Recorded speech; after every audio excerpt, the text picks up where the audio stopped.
రాత్రి పగలు గత 3 రోజులుగా కష్టపడి ఇండియా నుంచి బయలుదేరి ఈ యెమెనీ ఇండియన్ నర్సుని విడిపించడానికి హూతీ లీడర్స్తో కలిశాను. మీడియా మిత్రులు మీరు చాలా మంది అది నిన్న ముఖ్యంగా నేను సుప్రీంకోర్టులో మోదీ గవర్నమెంట్ లీడర్ మేమేమి చేయలేము, సనా సిటీలో గవర్నమెంట్ లేదు అన్నారు. అది అబద్ధం. హూతీ గవర్నమెంట్ ఉంది. వారిని నేను కలిశాను, వారిని నేను ఒప్పించాను. అందరికంటే ముఖ్యం మోస్ట్ పాపులర్ ముస్లిం లీడర్ డాక్టర్ సెమీ అల్ అరియన్ చాలా హెల్ప్ చేశారు.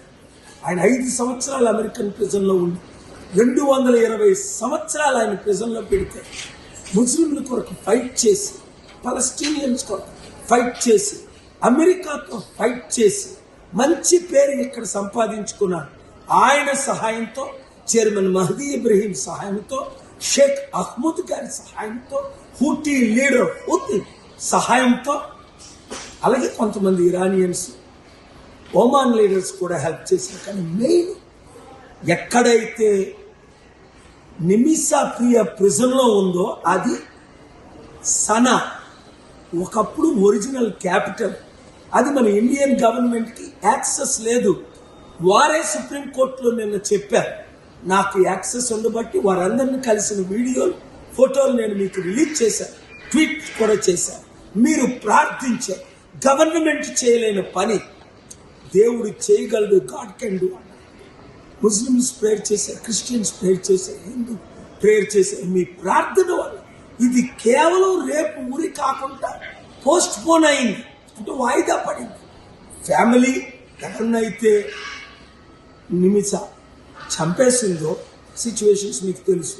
వారికి $1 మిలియన్ ఇస్తామని నేను హామీ ఇచ్చాను. 1 వీక్ లోపునే. ఇప్పుడు ఇండియన్ గవర్నమెంట్ ఇస్తుందా, నన్ను ఇమ్మంటారు. మీరు కానీ విడిపించారంటే మీరే $1 మిలియన్ ఇవ్వండి, మీరే క్రెడిట్ తీసుకోండి. దేశం సర్వనాశనం అయిపోతుంది, పట్టించుకునేవారు లేరు. ప్రార్థించేవారు ప్రార్థించారు కాబట్టి నా చర్చలు సఫలం అవడానికి కారణం మీరు మీడియా మిత్రులు. Thank you very much. ఈ వీడియో అందరికీ షేర్ చేయండి.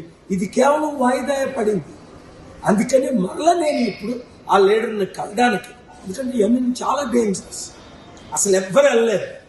నాకు గనుక అంబాసిడర్ గవర్నమెంట్లు హోస్ట్ చేశారు గనుక ఆ లీడర్స్ని బయటకు రప్పించారు. ఎందుకంటే ఒకవైపు హూతీ లీడర్స్ కంట్రోల్, అదే భాగంలో గవర్నమెంట్ లీడర్స్ కంట్రోల్. 2 గవర్నమెంట్, 2 ప్రెసిడెంట్లు ఉన్నాయి ఒకే దేశం. అందుకే యుద్ధం వల్ల 10 లక్షల మంది చనిపోయారు. ఆ దేశం కొరకు ప్రార్థించండి.